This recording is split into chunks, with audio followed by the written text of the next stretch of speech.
All right, Jesse on fire. Welcome back. So I wanted to come and live stream right now because I did a video last night about the Jay-Z and Diddy situation, and I spoke about the case. We got into the details, and the main, well, not the main talking point. One of the talking points is trying to figure out who the female celebrity accomplice was in the room. Okay. So if you guys have been reading about this, the accusation when it comes to Jay-Z, and just a super quick recap while we get into this is Jay-Z and Diddy have been accused in a new lawsuit by Tony Busby. It actually was filed in October, that after the 2000 Video Music Awards, this girl was taken to Diddy's house. She was given a drink that made her feel woozy. And then Diddy and Jay-Z ran a train on her when she was 13 years old. So in the lawsuit, there is, they name a third accomplice who's in the room watching, and it's a female celebrity. Now, I found something just right now. And when I saw it, I was like, it's on my thumbnail. Okay. For the record, it's on the thumbnail. And when you hear when that picture was taken, you're going to go, oh, okay. I understand why Jesse had to go live, because for some reason, when I did the story yesterday, I just, like, for whatever reason, actually, I know exactly why. I said that it was probably either Foxy Brown or Aaliyah. And by the way, I'm going to show you something else about that in this video. And here's why. The story comes out. It's a crazy story. 13-year-old girl, Jay-Z, Diddy. Jay-Z is the new person in the story. And when they say female celebrity on autopilot, everybody goes, oh my gosh, it's Beyonce. Okay. Like, that's like, of course, that's where everybody's brain goes. And for whatever reason, no one that I've heard was like, wait, who is Diddy dating in the year 2000? Okay. Which is crazy, because I've done a ton of videos about Jennifer Lopez. And the answer is, who was he dating when this happened? Jennifer Lopez. That's who Diddy's girlfriend was at the time when this happened. Okay. So audio, what are we talking about? Audio. Anyway, so the, okay, cool. I was just making sure you guys can hear me. So, Nathan, I will do that. So here's the deal. All right. I found something here that I want to show you guys. It's on, like I said, it's on the thumbnail, but we're going to talk about this because listen, dude, like I said in my video yesterday, okay, this is the year 2000, right? So this is P. Diddy, Jennifer Lopez, and that's Aaliyah right there. Okay. Now, in a separate picture that I put earlier on the thumbnail, which you can see right here, okay, on the far right, that's the same party, and that's Jay-Z behind them. He's there with Aaliyah. Okay. So to be clear, right? Just to be clear, what you have is you have an accuser that puts Jay-Z and Diddy in a room running a train on her when she's 13, and with a third female celebrity accomplice. And what you have right here is you have a photograph of Jay-Z and Diddy from the year 2000, where they have both Jennifer Lopez and Aaliyah also in the photograph. You know what I mean? So you're like, if this story did not have credibility before, which it did, it certainly does now. Now, the reason why it's really important who is in the lawsuit out of the two of them is, like, there actually couldn't be a more important detail when you're assessing this this story, for one specific reason, which I alluded to last night. If it's Jennifer Lopez, okay, if it turns out that it's Jennifer Lopez named in that case, then for sure this story is true, I would say, because Tony Busby, what I realized is, if I don't know if you guys follow Play with Matches or not, the channel Gabrielle and I do together. But on that channel, we covered this, the same thing with the Tony Busby thing. Like, so this is our other channel. And in this video right here, which was much longer, the one that we did right here, we showed the end of the Tony Busby video that I showed in the video that I did on here last night.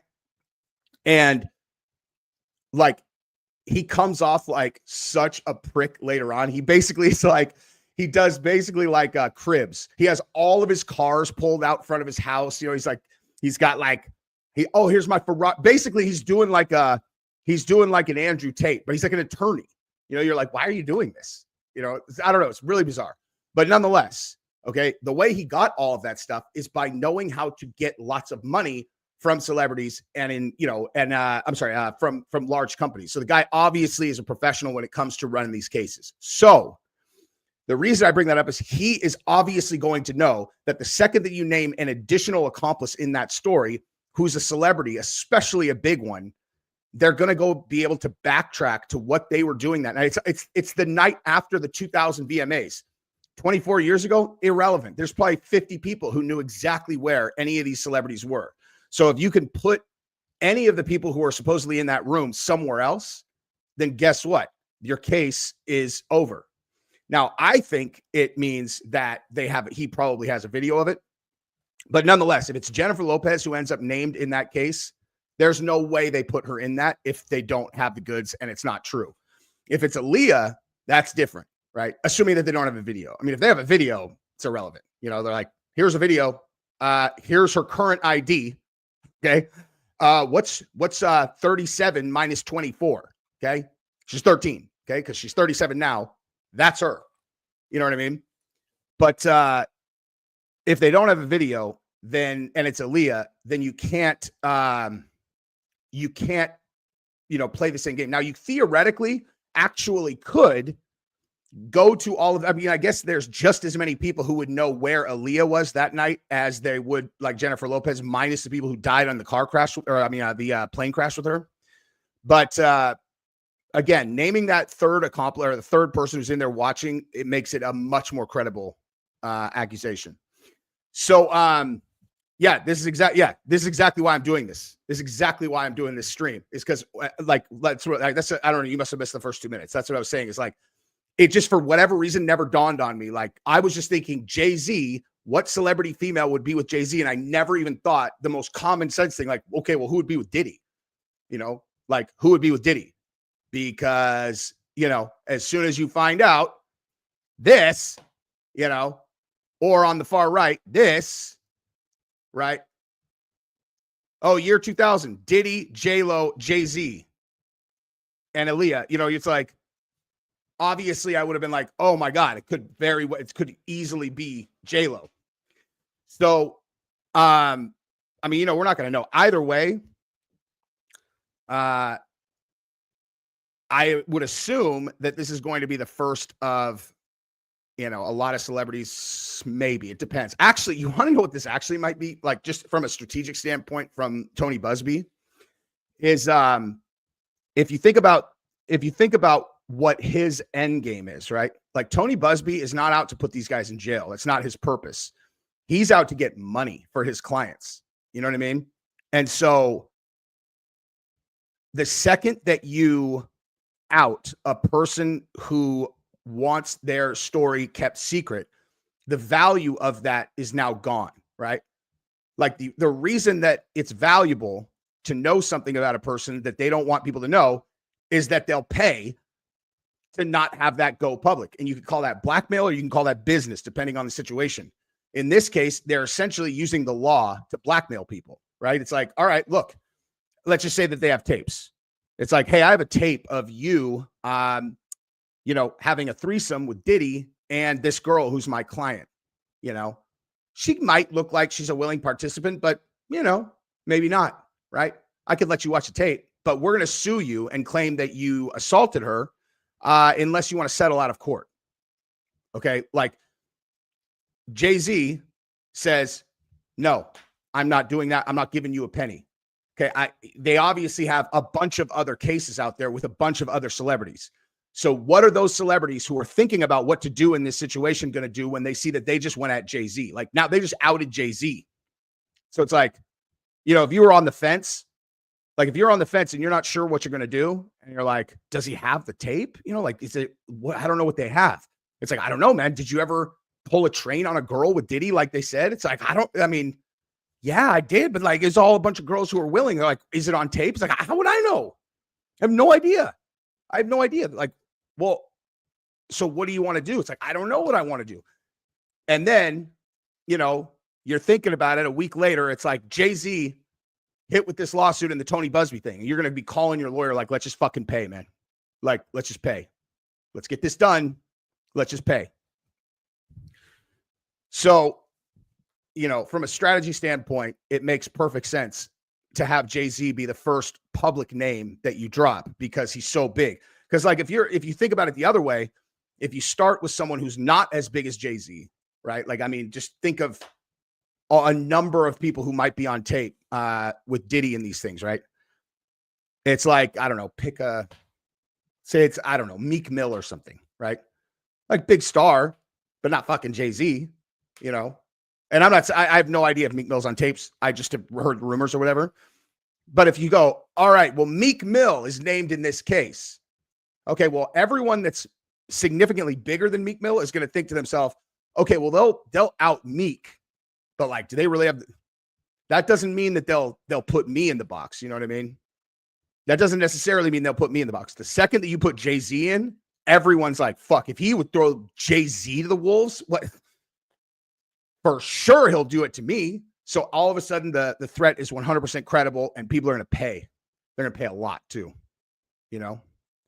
But you know, like on you know, on the Justin Bieber front, it's the exact same thing. You know, like assuming that everybody is right about Bieber being the one that's in that video, which sounds very, very. I mean, like if there was any part of this that's not 100% known that I would bet on to be accurate, it would be that Bieber is the one in the video with Diddy, you know, having sex with a young male A-list celebrity. Like it has to be Bieber, man.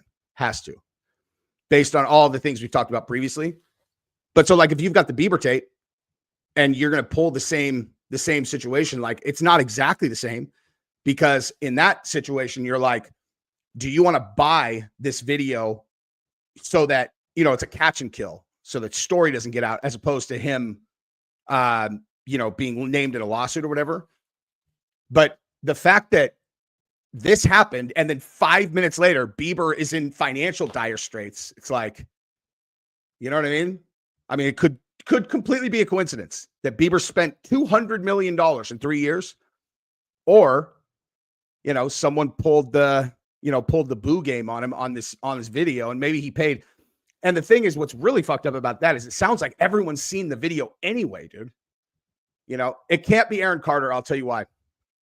So it can't be Aaron Carter because the first attorney to allude to that video, and believe me, like none of this is speculation. If I say like this is what happened in the way I'm saying it, like I've seen it myself, so I'm not going to go pull it up, but 100%, the first person to allude to that tape was that attorney who was on, I can't remember. She might've been on CNN or she was on one of the mainstream shows.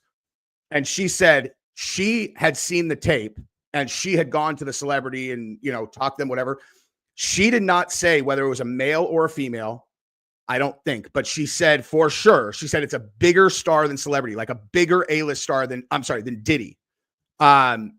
So everyone was like, what? Who the hell's a bigger star than Diddy? But the circumstances of what was on the tape were not explained at that point. So that was when a lot of stuff started coming out about Leonardo DiCaprio having been at those parties. I'm like, dude, I bet it's Leo, because Leo is on those tapes almost for sure. You know what I mean? So it's like, oh, maybe it's Leo, because who else could it be? Then when the New York Post covered that story and they gave a lot more information about what was actually on the tape, and they're like, it's a young A-list star, you know, who she had already said bigger than Diddy. It's a male, and Diddy's having sex with that male in the video. And they're not going to talk about who it is because the person may have been underage when the video was taken. And then they went and they had spoken to the person, you know, the celebrity's people specifically about it. And they commented back. Like they were like, we're just, you know, I'm just hoping that this doesn't come out. I'm just kind of focusing on myself, and I'm really hoping this doesn't come out. And then you go and you look at all this stuff Bieber's been saying. Bieber's wife's father is like, we're just so glad that Bieber has, the support through this really trying time with the Diddy thing. It's like, dude, it's Bieber, man. It's Bieber. But again, how fucked would that be if the guy spent millions of dollars to keep that under wraps and then it got out anyway? You know what I mean? But yeah, so yeah, dude, I saw Jaguar was actually on Sean's channel yesterday. What's his name? Oh, sorry. Oh my God. Jesus, what is wrong with me? I've done his show, and he's the dude from Arizona who's the Sean Atwood. She was on Sean Atwood's channel yesterday. And man, I don't know.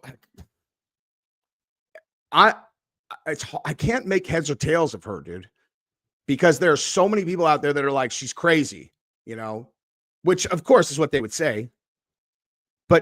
And she's been right about things, I don't know enough to say whether she's made direct claims that have ended up being proven incorrect. But she's got, I don't know, man. She's just got that look where I'm like, I feel like I need verification that, you know what I mean? This is, yeah. And it just, I mean, for those of you who have not seen my video yesterday about Busby, this is the main thing that that you should take away from this Busby, situation, because it's like, okay, well, why would we believe that Tony Busby has the tapes? Like, why would that guy have the tapes? And here's why. Check this out. Where did this go?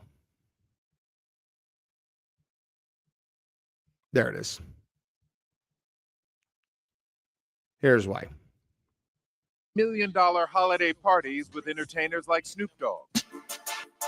Collects exotic cars and as soon as they mentioned Snoop Dogg with him in that video, I'm like, oh, so he's dialed in the industry. You know what I mean? He's dialed in the industry. Well, Tony Busby is a clout chaser, but clout chaser because that is good for his career. You know what I mean? Like these guys, like the guys that do what he does, they're all clout chasers, but that's not necessarily a bad thing. It's like it's what makes them the elite attorneys that go after specific people and companies. I mean, it's like, Mark Garagos is absolutely a clout chaser, but that's why who he is, and that's why people pay outlandish amounts of money for him to defend them. He's he's Cain Velasquez's attorney now, and man, I hope he doesn't go to jail. But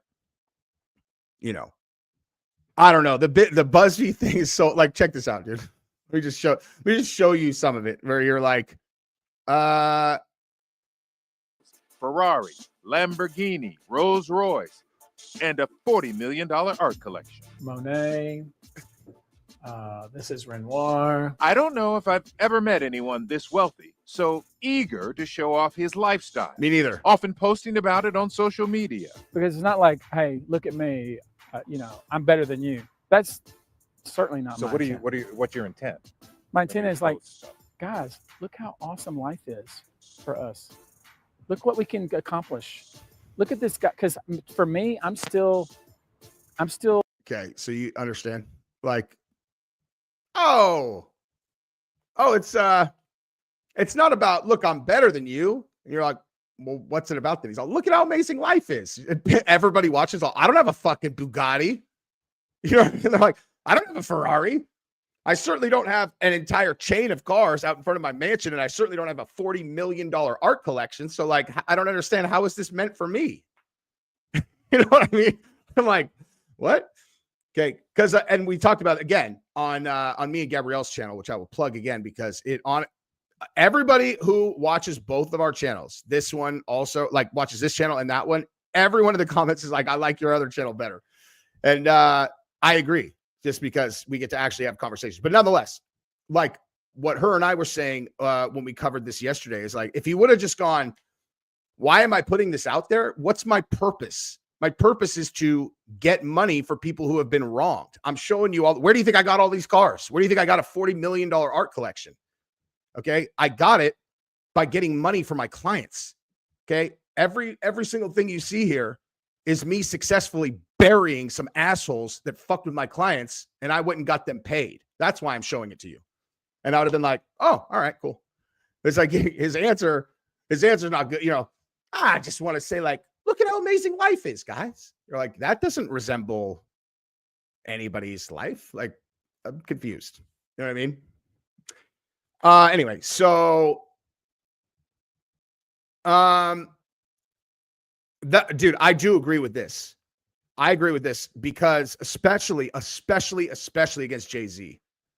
Because you know Jay-Z, if he just like filed some completely frivolous, empty lawsuit, like it's just like, oh yeah, I found this girl on the street and she says that you and Diddy ran a train on her in front of J-Lo or whatever. Dude, Jay-Z's gonna bury everyone involved.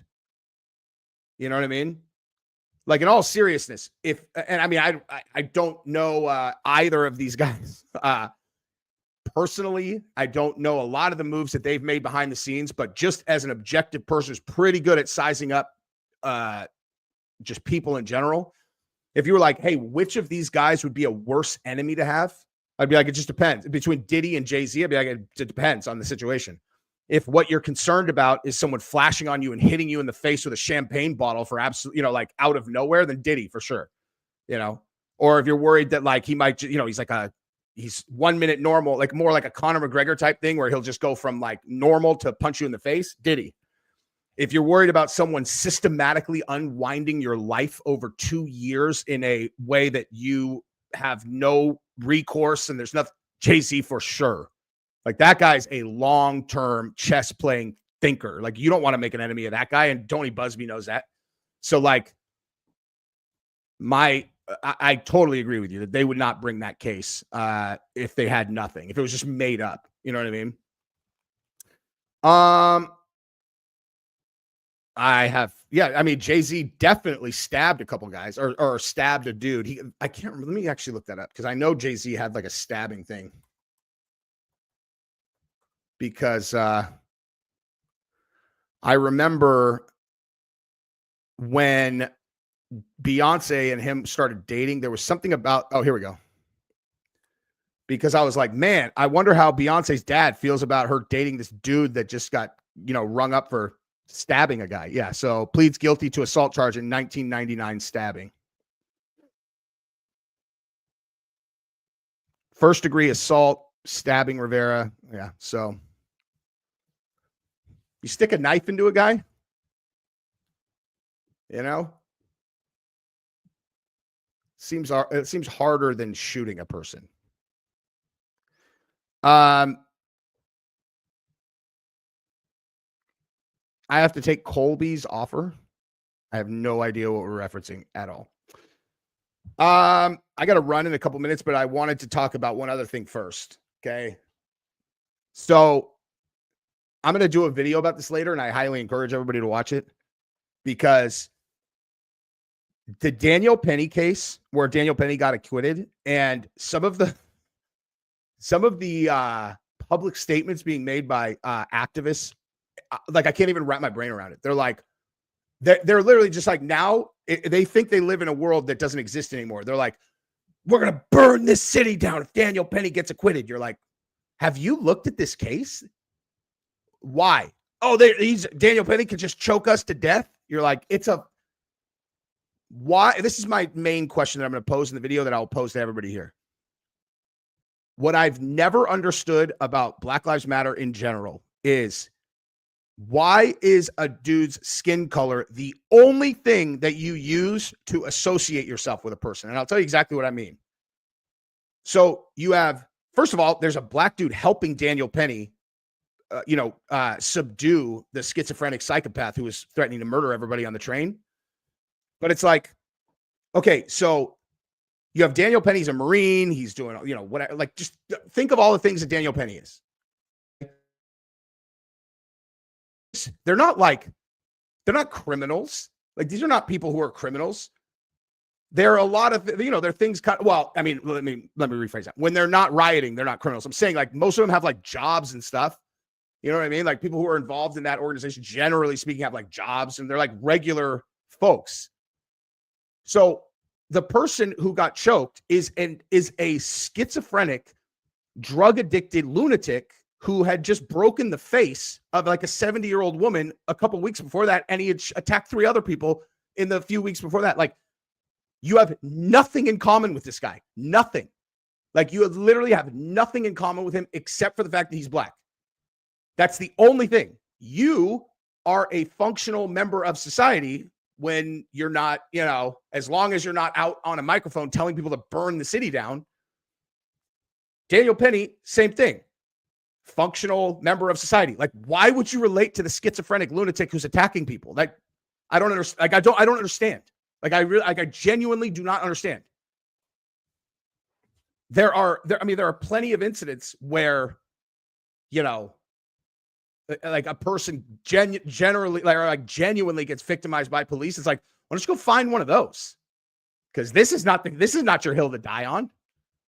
Have you like looked at the case at all? You want Daniel Penny to go to jail when he had a black accomplice? If it's a crime, he had an accomplice who's black. What the fuck are you talking about? Like, what are you talking about?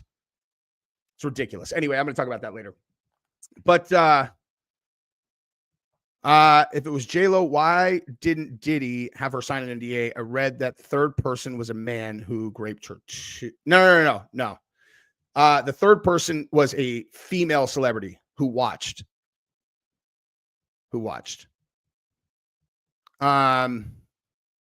Here's the other crazy thing about the Daniel Penny thing.